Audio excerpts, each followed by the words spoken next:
Bonsoir, mardi 14 novembre, bienvenue dans le 7-8 sur TV78, voici les titres de l'actualité.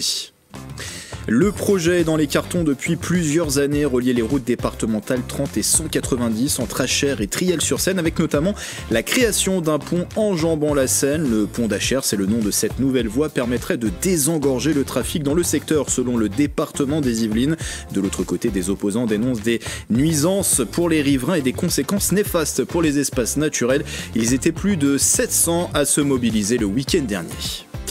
Vers un habitat plus adapté pour les personnes en perte d'autonomie, le sujet est d'importance avec le vieillissement de la population. Des solutions actuellement développées par des entreprises du territoire étaient présentées aujourd'hui au Murau à l'occasion du premier salon Autonomie Habitat. Il réunissait 40 exposants à l'initiative des conseils départementaux des Yvelines et des Hauts-de-Seine. Ce mercredi, c'est la journée mondiale des écrivains en prison. Depuis 2004, plus de 700 auteurs ou journalistes du monde entier ont été persécutés pour leurs écrits. Demain soir, 3 d'entre eux parleront de leur combat pour la liberté d'expression lors d'une table ronde à la Maison de la musique et de la danse à La Verrière, dont Somaya Ramiche, poète afghane et militante des droits des femmes qui a été contrainte à l'exil. Interview. Et puis c'est l'une des cyberattaques qui a eu le plus de retentissement il y a un an. L'hôpital Mignot du Chénéro-Cancourt était visé par des pirates informatiques. La cybersécurité, enjeu de premier plan également pour les collectivités françaises attaquées à plus de 200 reprises entre janvier 2022 et juin 2023. Dans les Yvelines, le groupe Orange accompagne différentes structures sur cette thématique, mais aussi sur celle du cyberharcèlement. Nous en parlons dans l'invité du 7-8 en deuxième partie d'émission. Et ce sera avec Jean-Luc Giraud, qui est délégué régional Île-de-France-Ouest et Paris à Orange. Il y a aussi Gabriel Gontier, qui est d'ores et déjà avec moi au plateau. Bonsoir. Bonsoir, Grégory. De la rédaction de TV78. Vous allez nous présenter dans un instant les informations en bref à retenir ce mardi dans les Yvelines. On parle de quoi On parlera notamment de la visite de la ministre de la Transition énergétique, Agnès Pannier-Runacher. Elle était en déplacement dans le département. Et puis, vous le savez, Grégory, Noël approche à grands pas. On parlera du secrétariat du Père Noël qui a ouvert aujourd'hui. On espère qu'on va retrouver aussi les logos du 7-8 sur TV78. Donc les infos du jour, ce sera dans quelques instants dans le 7-8.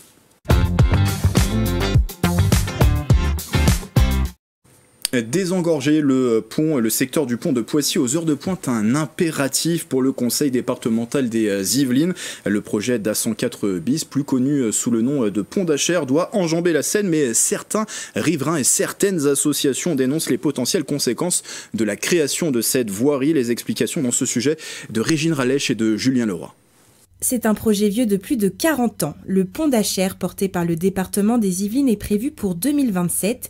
Il doit relier la route départementale 190 à Triel-sur-Seine et la RD 30 à Achères. Le tronçon se composera d'un 2x2 voies établissant également une liaison entre la 13 et la 15 et un pont de 800 mètres enjambant la Seine. C'est l'un des objectifs et l'objectif principal, c'est de désenclaver la boucle de Chanteloup. Et effectivement, le deuxième sujet, c'est qu'on va permettre comme ça de désaturer la ville de Poissy et de permettre demain aux utilisateurs des transports en commun qui vont venir prendre le RER ou le tram T13 à Poissy d'accéder plus facilement qu'aujourd'hui. Quand on fait des projets d'infrastructure, il y a toujours des gens qui sont gênés parce qu'en proximité de l'ouvrage, mais il y a beaucoup plus de gens qui vont bénéficier de cet ouvrage. Et donc le politique, il est là pour prendre en compte l'intérêt général. Coût du projet, 200 millions d'euros.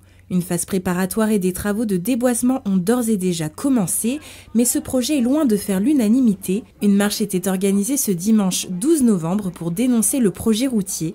Pour la plupart, le pont d'Achères est un problème pour l'environnement. Avec ces 40 000 véhicules par jour, la pollution pour tout le territoire, notamment via les vents qui viennent de l'ouest sur les villes d'Andrézy et d'Achères.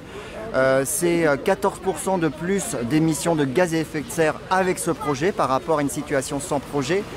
C'est la biodiversité qui est attaquée parce qu'il y a plus de 50 espèces protégées sur le tracé, sur le territoire, alors que l'arrêté préfectoral n'a autorisé que de la destruction que de 30 espèces protégées. Pour l'heure, un référé suspension et un recours contentieux ont été déposés. Le tribunal de Versailles devrait les examiner dans les prochains jours. Le point à présent sur le reste de l'actualité dans les Yvelines.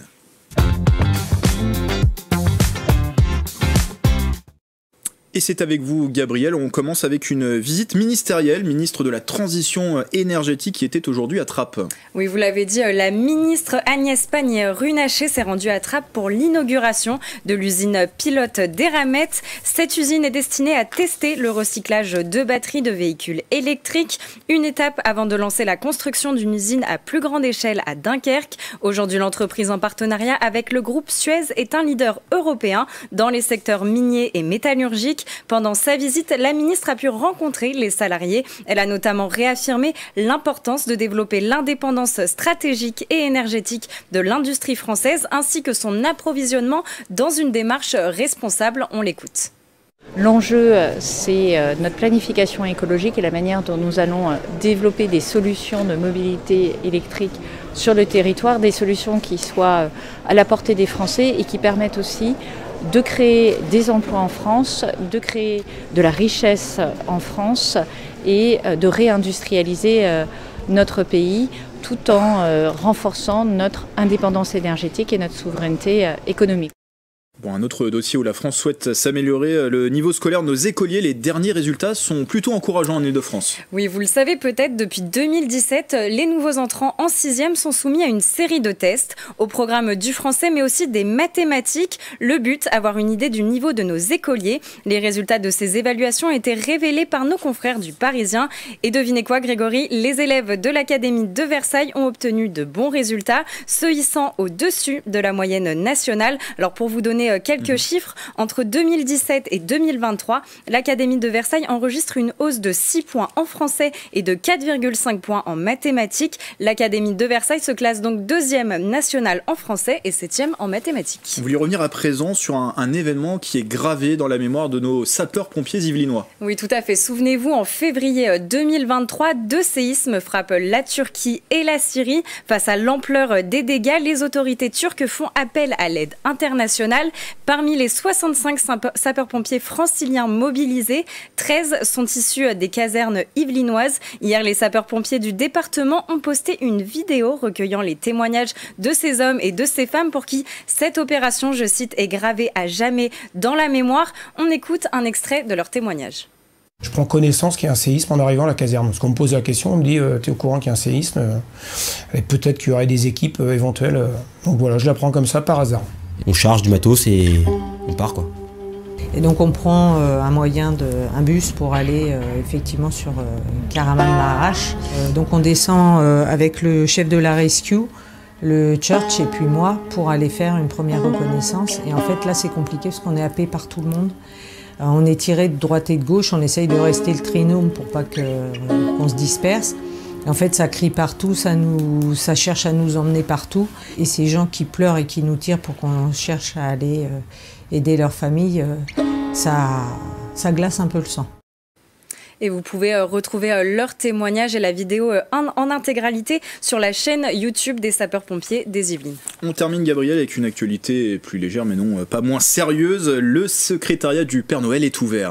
Oui, je vous en parlais en début d'émission. Le top départ est lancé pour envoyer vos lettres au Père Noël. Créée en 1962, l'opération a été mise en place par la Poste. Alors Grégory, si vous souhaitez envoyer votre lettre, vous avez 2 possibilités. Sous la forme manuscrite en adressant votre courrier au Père Noël sans oublier d'indiquer votre adresse ou alors de manière informatique sur le site de la Poste. Vous avez jusqu'au 20 décembre et bonne nouvelle, les lutins répondent en français et en anglais. Dans le département, des boîtes aux lettres vont être installées. À la Verrière par exemple, ce sera dès le 27 novembre. À plaisir, vous pourrez déposer vos courriers dès le 1er décembre. Je vous conseille de vous rapprocher de vos communes pour en savoir plus. Bon, je ne sais pas si j'ai été assez sage cette année et vous pouvez essayer. Gabriel. Je vais essayer aussi. En tout cas, merci pour toutes ces informations et comme d'habitude, si vous aussi près de chez vous, vous êtes témoin d'une actualité qui vous fait réagir dans les Yvelines, n'hésitez pas à la partager sur les réseaux sociaux en utilisant le hashtag 78news. Garder ses repères et conserver son autonomie. Le premier salon Itonomie Habitat se déroulait aujourd'hui au Murau, organisé par les départements des Yvelines et des Hauts-de-Seine. Il proposait des solutions pour maintenir les personnes âgées à leur domicile.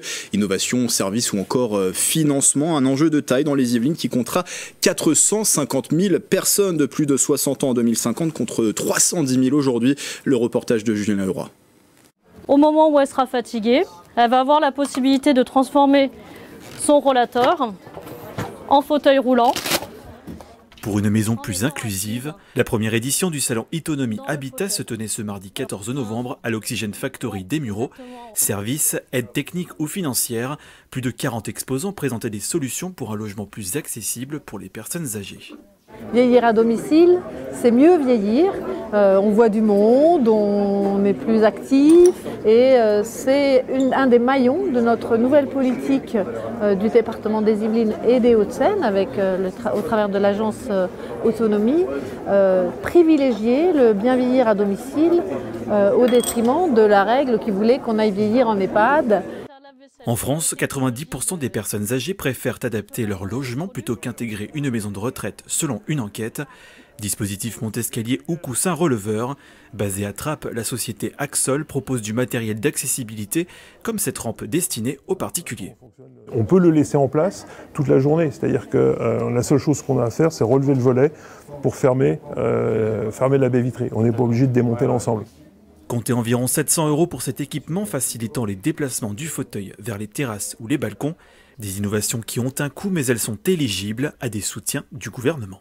Par exemple, ma prime Adapt qui va être mise en place au mois de janvier, qui permet comme ma prime Rénov de bénéficier d'aides financières pour pouvoir adapter son logement, c'est-à-dire transformer une baignoire en douche, etc., etc. Bien vieillir chez soi, un défi important à relever. Le département des Yvelines est celui où la population est la plus âgée en Île-de-France. Il comptait 310 000 seniors de plus de 60 ans en 2018 et en comptera 450 000 en 2050. On ouvre une page culture dans le 7-8.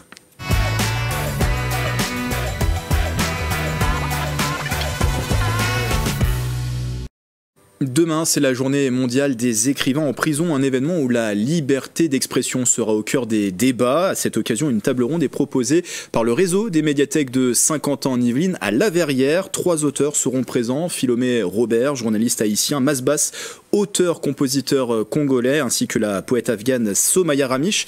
Cette dernière nous parle de son histoire, interview d'Anne-Sophie Moudéquier et de Julien Leroy.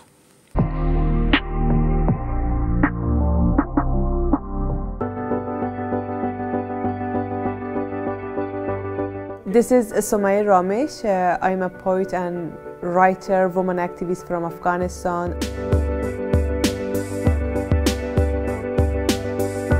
When Afghanistan fell in the hand of Taliban, me and my family just fled to Netherlands, and it's almost 2 years that I'm living in Netherlands with my family. But you know, it's still a part of my life and a part of my family are in Afghanistan.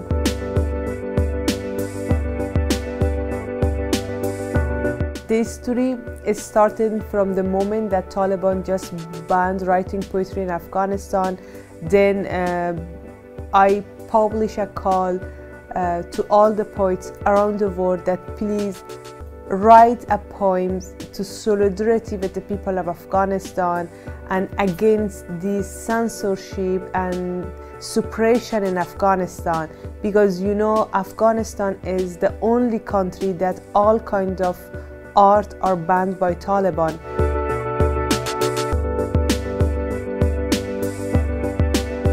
This book has such a strong message for all the people around the world that be not silent when you see lots of disaster that happen in a country like Afghanistan.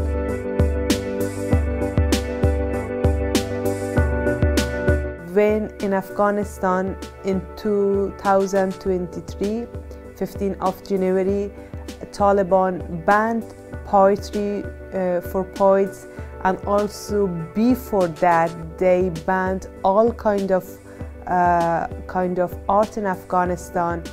I just thought that I should do something, and that's why I published a call to all the poets around the world that do not be silent and do some things for solidarity with people of Afghanistan, especially with women and artists and poets in Afghanistan.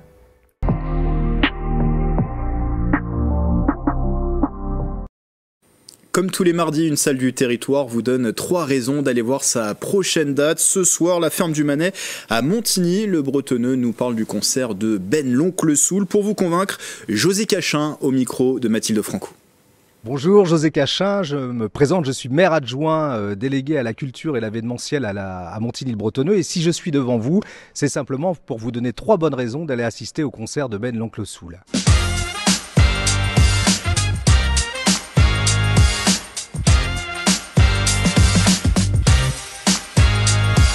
La première raison, c'est que nous avons très peu de chanteurs de soul en France et indéniablement, Ben l'Oncle Soul fait partie des meilleurs.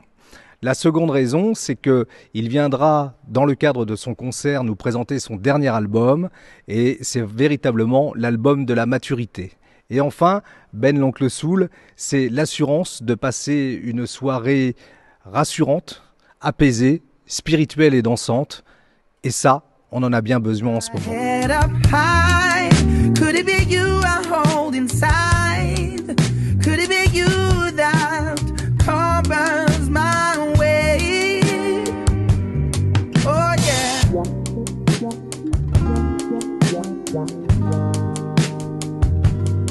Is it you? Je viens donc de vous donner 3 bonnes raisons d'aller voir le concert de Ben l'Oncle Soul. Si vous êtes intéressé et si vous souhaitez partager ce moment avec nous, c'est un concert qui se déroulera à la ferme du Manet le 25 novembre à 20h30.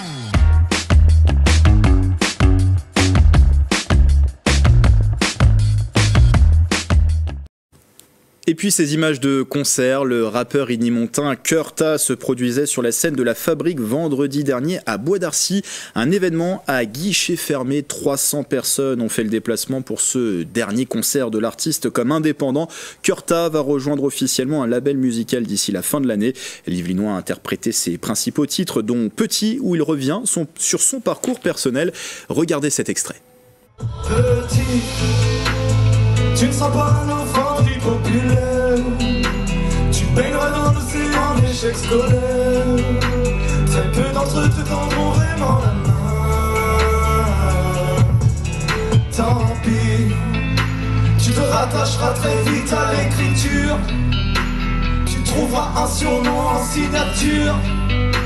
Créeras un personnage en guise d'armure. Tout le monde s'adonne. Tu rêveras d'être un grand homme, une belle personne, aimer, respecter. Tu rêveras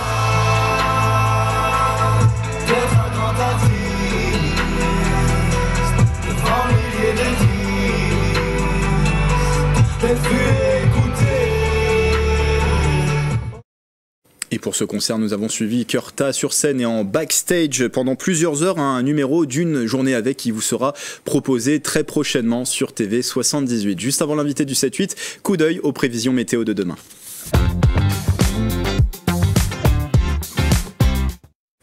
Et on continue cette semaine avec des températures plutôt douces pour la période. Demain matin, quelques rayons de soleil également au menu dans les Yvelines. Comptez 11 degrés à Mantes-la-Jolie, 10 à Versailles. Du côté de Houdan, 9 degrés sont attendus, tout comme à Rambouillet. Même temps pour l'après-midi et peu de changement du côté des températures. Il fera 12 degrés à Rambouillet, Houdan et Versailles. Un petit degré de plus à Mantes-la-Jolie et ses alentours avec 13 degrés ce mercredi 15 novembre. Je vais y arriver. Nous fêterons les Albert. Tout de suite, l'invité du 7-8.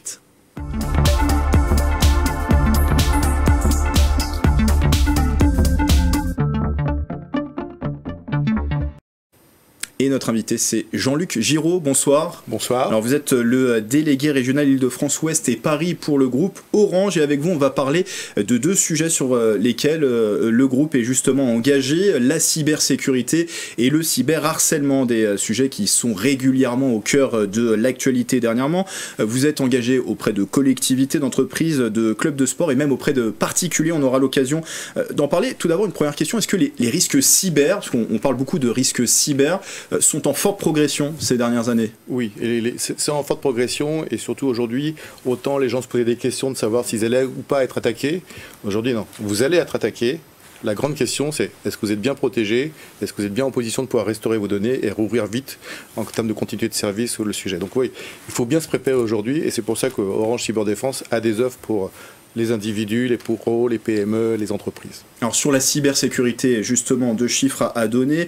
Près de 200 cyberattaques ont été recensées auprès des collectivités françaises, contre des collectivités françaises entre janvier 2022 et juin 2023. Dans les Yvelines, des communes comme Houille ou encore Sartrouville en ont fait l'amère expérience. Et un chiffre à donner aussi côté particulier, 1 Français sur 4 estime recevoir un message suspecté d'être une tentative d'arnaque au moins tous les jours. L'état des lieux dans les Yvelines en Ile-de-France, c'est à peu près le même. On est aussi sur un phénomène qui est en augmentation. C'est un phénomène qui est en augmentation. Et puis, nous, on le voit au niveau de la France, au niveau des Yvelines. Mais vu qu'on a un opérateur international, on a tous les grands backbones, les grandes liaisons.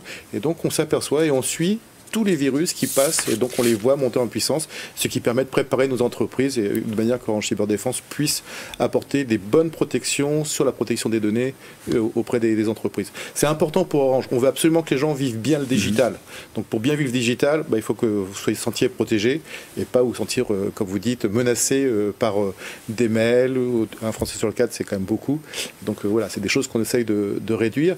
Mais paradoxalement, si jamais on parle avec les entreprises, on s'aperçoit que les entreprises sont sensibles et les patrons d'entreprises sont sensibles sur le sujet, pratiquement l'intégralité, mais il y en a que moins de la moitié qui ont pris en compte ou compté voir pour mettre des protections antivirus, des SOC et autres en conséquence. C'est pas assez pris en compte encore aujourd'hui ? C'est pas encore suffisamment pris en compte. Je pense qu'ils savent pas toujours comment ça doit se passer, où est-ce qu'ils doivent le faire.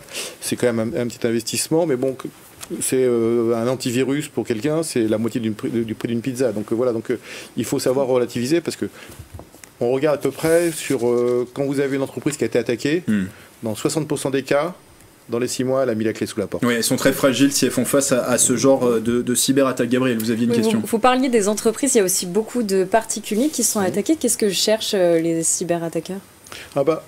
Globalement, si je récupère toutes des données chez vous et que je récupère vos mots de passe, très, très facilement, je peux aller sur votre compte bancaire, parce que souvent les gens ont le même mot de passe pour plusieurs endroits, c'est pas bien.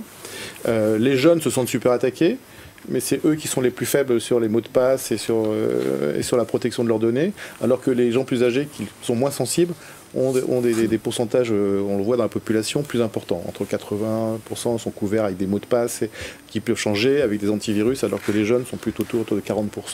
Donc c'est paradoxal. Mais vraiment, si je récupère vos données, après, je vous dis, vous me donnez un peu d'argent pour que je puisse vous libérer votre compte, ou alors je vais dire des choses et je vais faire des spams à partir de votre truc. Donc voilà, c'est du chantage, c'est ce qu'on appelle des ransomware. Donc voilà, c'est globalement, ils cherchent à avoir des données pour pouvoir vous faire chanter, ou alors récupérer plein de données qu'ils peuvent revendre sur le dark web, et en conséquence pouvoir faire des actions sur le sujet, ou même attaquer des endroits en passant par votre ordinateur, puisque ça donne des puissances informatiques. Donc oui, l'individu est autant ciblé que les entreprises. Alors, il y a un événement qui a marqué les consciences dans les Yvelines, c'était il y a 1 an, l'hôpital André Mignot du Chénéreau-Concours était visé par des pirates informatiques. On se souvient, l'établissement avait dû être bloqué, son fonctionnement avait été bloqué pendant plusieurs semaines. Voilà, il y a ce genre d'incident. Il y a aussi, on disait tout à l'heure, les collectivités qui sont visées. Comment Orange, justement, est aux côtés de ces collectivités, de ces établissements dans cette prise en compte du sujet cybersécurité? Alors, dans le cas que vous citez, Orange Cyberdéfense est venu accompagner les gens, mais quand vous arrivez après l'incident, vous êtes là en train de protéger, d'essayer de traiter. Il faut le faire en amont, de manière que vous ayez bien vos sauvegardes qui ont été faites, que vous avez bien prévenu les plans de continuité de service pour pouvoir remonter sur le sujet. Sinon, ça peut prendre des temps. Quand vous parliez des différentes personnes, ça a pris 6 mois, 2 ans, et je ne suis pas sûr que tout soit encore revenu complètement sur le sujet. Avec des coûts très importants, parce qu'il faut recommencer à côté. Quand d'un seul coup, vous avez au niveau d'une collectivité, parce que c'est à peu près 23% des collectivités aujourd'hui qui sont attaquées, qui sont concernées par les attaques informatiques, d'un seul coup, vous ne pouvez plus aller sur la cantine, vous ne pouvez plus réserver la crèche. Les données bancaires que vous aviez quelque part, ils les ont prises. Ils vous font chanter en disant vous ne me payez pas, je les mets sur le dark web et donc personne ne peut utiliser. Donc c'est vraiment c'est un effet boule de neige, ça a des conséquences sur plusieurs sujets. Alors l'autre sujet justement dont on voulait parler avec vous, c'est celui du cyberharcèlement. C'est aussi une thématique d'importance, notamment auprès des jeunes. Il y a quelques jours, c'était la journée nationale de lutte contre le harcèlement scolaire. Un harcèlement qui bien sûr se poursuit maintenant à la maison avec le poids de de plus en plus présent des réseaux sociaux. Un chiffre aussi à citer, une famille sur 4 a déjà été confrontée à des cas de cyberharcèlement. Là encore, c'est un phénomène que vous constatez en augmentation. On parlait de cybersécurité, enfin cyberattaque, là cyberharcèlement aussi. Le harcèlement, vous voyez un petit peu dans les chroniques de la société, c'est pas juste sur la partie internet. Hein. C'est un phénomène qui est plus une tendance au niveau de la société, malheureusement. Et vu que nous, on a quand même cette volonté de dire que les gens vivent bien le digital et qu'ils soient à l'aise sur le digital, et ben donc on cherche à sensibiliser et éduquer les personnes sur le sujet. Donc on a fait une opération le mois dernier, donc c'était carton rouge au cyberharcèlement. Comme vous disiez tout à l'heure, on a fait des opérations avec des clubs de foot et des clubs de rugby, et en particulier sur des ateliers numériques. Des ateliers numériques où on explique aux gens qu'est-ce que c'est le harcèlement. Vu qu'on fait ça avec les clubs sportifs, c'est leur coach qui explique le sujet. C'est la voix de Dieu pour les enfants. Donc ils écoutent vraiment. Les coachs en temps s'aperçoivent qu'il y a quelqu'un qui est dans une situation un peu désagréable quand ils les font parler. Donc ça permet de vraiment d'identifier des situations importantes. On l'a fait à Buchelet, on l'a fait à Fontenay-le-Fleury. Enfin, il y a 6 ou 7 clubs qu'on a pu faire comme ça sur les Yvelines. Et on voit une vidéo avec Fontenay-le-Fleury. Vous disiez, les enfants, comment ils réagissent, comment ils accueillent justement ces ateliers. En fait, on les fait parler. Enfin, une fois qu'ils ont compris l'atelier... C'est l'important finalement de parler. Ils commencent à parler, et c'est là qu'on s'aperçoit, de temps en temps, ils parlent d'une autre personne, mais en fait, c'est eux qui ont subi quelque chose. Leur coach en prend conscience, et donc va les accompagner et les faire parler, ou voir avec les parents sur le sujet. Donc c'est vraiment des choses qui sont importantes. À peu près, là, sur la France, là, on a fait à peu près 55 000 sensibilisation auprès d'enfants. Ça fait à peu près 300 sur les Yvelines. Donc, parce que donc c'est vraiment des phénomènes lourds, et sur lesquels on sent... Pour nous, Orange, c'est vraiment important. Cette situation, c'est inacceptable que les gens soient harcelés. Donc on essaie de mettre des moyens en place. On fait un peu la guerre par rapport à ça. Et c'est une volonté importante pour le groupe que vous soyez à l'aise avec les outils que Orange peut proposer. Une dernière question, on va peut-être voir aussi quelques ressources s'afficher pour justement les victimes de cyberharcèlement pour qu'elles puissent être aidées. Est-ce qu'il y a des projets en la matière, de nouveaux projets qui vont être développés dans les prochaines semaines, de prochaines collaborations peut-être? Alors déjà, on met à jour tous les antivirus, tous les logiciels qu'on peut proposer, que ce soit au niveau des individus, que ce soit au niveau des entreprises. Ça, on le met à jour, on s'assure que ça soit toujours bienveillant. Mais surtout aussi, on a des sites web, on a Bien Vivre le Digital, pour que les gens puissent voir un peu comment ça se passe. Vis-à-vis des enfants, vous avez un numéro de téléphone qui est le 3018, qui est complètement anonyme. Si jamais vous pouvez comme expliquer que vous êtes victime d'un cyberharcèlement, et donc qui sera là pour vous accompagner. Vous vous souvenez, il y avait un autre numéro qui était le 3020 pour les problèmes à l'école. Ça va fusionner, je pense, les deux numéros en début d'année prochaine. Donc le 3018 sera vraiment la base pour que tout le monde qui subit une pression puisse se défendre. Et Orange, il va sur le sujet. Sur les jeux, même comme Fortnite, on a fait des safe zones pour que les gens puissent s'isoler en conséquence. Donc oui, on multiplie les dispositifs pour apporter une protection au niveau de ça, et on est constamment en train de faire des choses nouvelles. Parce que vous parliez de l'univers des gamers, plus de 20% d'entre eux ont déjà été victimes de cyberharcèlement, et l'important c'est d'en parler. On a vu quelques ressources s'afficher pour être aidé si jamais on est victime de cyberharcèlement. Merci en tout cas Jean-Luc Giraud d'être venu de parler de ces sujets en plateau. Je rappelle que vous êtes le délégué régional Île-de-France Ouest et Paris du groupe Orange. Merci également à Gabriel Gontier de m'avoir accompagné sur cette demi-heure d'émission. Voilà, c'est la fin du 7-8. Merci de votre fidélité. Nouvelle édition dès demain, et ce sera avec Mathilde Franco à la présentation. Belle soirée sur TV78.